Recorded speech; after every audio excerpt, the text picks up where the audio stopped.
तैयारी स्टार्ट। अध्यक्ष महोदय, मैं कृषि मंत्रालय की मांगों का समर्थन करती हूँ। इसके साथ ही मैं यह भी कहना चाहती हूँ कि सदन के सदस्यों को बोलने में बहुत कठिनाई होती है। कई माननीय सदस्य 4 बार बोल चुके हैं। अब अगर किसी महिला को मौका मिला है तो उनको तो सहानुभूति होनी चाहिए। मैं कहना चाहती हूँ कि मैं किसान की लड़की हूँ और खेती करने वाले घर में महिलाएं बहुत काम करती हैं, इसलिए उनको खेती का अच्छा अनुभव होता है। हमारे देश में कम से कम वही होना चाहिए। कम खेती करने वाले घरों में महिलाएं ज़्यादा काम करती हैं, उनको हर सुविधा होनी चाहिए। हमारे मध्य प्रदेश में इस वर्ष पानी बहुत कम बरसा है। वर्षा बहुत कम हुई है। वर्षा कम होने की वजह से फसल बहुत कम हुई है। इसलिए मेरी प्रार्थना है कि किसानों का इस वर्ष लगान माफ कर दिया जाना चाहिए। स्टॉप। उनसे इस वर्ष लगान बिल्कुल नहीं लिया जाना चाहिए। स्टॉप। वहाँ पर किसान ने अगर 5 मण बीज डाला था तो मुश्किल से 10 मण गेहूं ही हुआ होगा।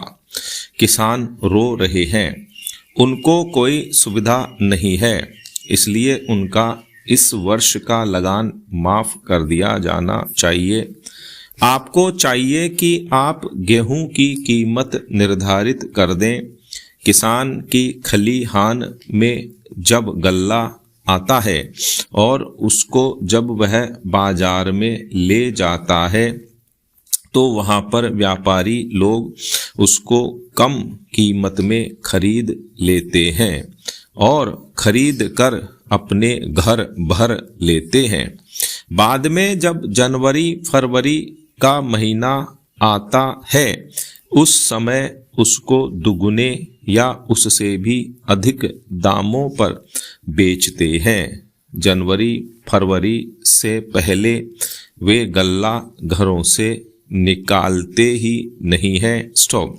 किसानों को व्यापारी लोग कम दाम देकर चूसते हैं।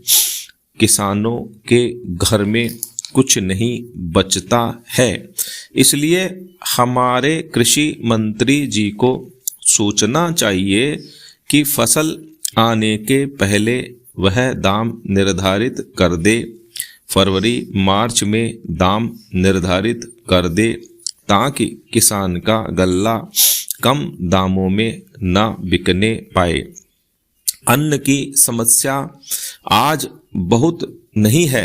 आज लोगों को बहुत कष्टों का सामना करना पड़ रहा है क्योंकि सरकार किसानों से संबंधित कार्यों को समय पर नहीं निपटाती है। समय रहते किसान की उन्नति और खेती के सुंदर विकास के संबंध में मैंने बहुत सी बातें की। स्टॉप। पैरा। अध्यक्ष महोदय, राजस्थान में जनता को बड़ी कठिनाई है। वहाँ सूखा पड़ा हुआ है, मवेशी मर रहे हैं। ऐसे जो स्थान हैं वहाँ आपको कदम उठाने चाहिए। वहाँ लोगों को तथा मवेशियों को खाने के लिए देना चाहिए, उनकी सहायता करनी चाहिए। अगर आपने शहरों का ही ध्यान रखा और देहातों की समस्या व किसान की समस्या को हल नहीं किया तो भविष्य में बड़ा संकट पैदा हो सकता है। जब मैं अपने क्षेत्र में कार्य करने के लिए जाती हूँ तो जिन लोगों ने वोट दिया होता है और जिन्होंने नहीं भी दिया होता है वे भी शिकायत करते हैं कि जब वोट का समय आता है तब तो आप कहती हैं कि लगान माफ होगा, गल्ला सस्ता होगा, गाय भैंस के लिए घास का प्रबंध होगा, लेकिन हो तो कुछ भी नहीं रहा है। अंग्रेजों से जब हमने राज प्राप्त किया था उस समय नारा लगाते थे कि लगान माफ होगा, नहरें खोदी जाएंगी, गाय भैंस के लिए घास का इंतजाम किया जाएगा, लेकिन कुछ नहीं हुआ। लगान भी दुगुना बढ़ गया है। जनता में इन सब बातों को लेकर बड़ा असंतोष है। स्टॉप। हमारे मंत्री महोदय जब जिले का या प्रांत का दौरा करने जाते हैं तो रेस्ट हाउस में जाकर ठहरते हैं। देहातों में जाएं तो उनको असली हालत का पता चले, लेकिन वे तो रेस्ट हाउस में जाकर ठहरते हैं ताकि कहीं उनको लू न लग जाए। इसलिए मैं निवेदन करती हूँ कि उनको गांवों में जाना चाहिए।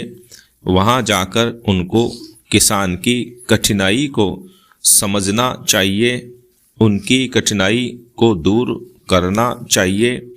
किसान इस समय बड़े भयभीत हैं। उनकी तरफ बहुत सा रुपया पड़ा हुआ है, तकावी का, बीज का, लगान का, बैल का इत्यादि। स्टॉप। कलेक्टर या तहसीलदार उनको आज बहुत परेशान कर रहे हैं। उसके बैल नीलाम किए जा रहे हैं, जमीन नीलाम की जा रही है, उसको कचहरी में ले जाते हैं और पटवारी तहसीलदार किसान को जिस तरह से परेशान करते हैं उसका लेखा मैं नहीं दे सकती हूँ, उसका मैं वर्णन नहीं कर सकती हूँ। आज भ्रष्टाचार का ही बोलबाला है। जब तक 500 रुपया या 300 रुपया या 200 रुपया लेखपाल को या पटवारी को न मिले तब तक खाते में से नंबर वे लोग नहीं निकालते हैं।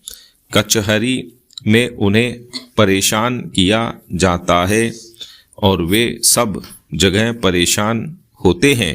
स्टॉप।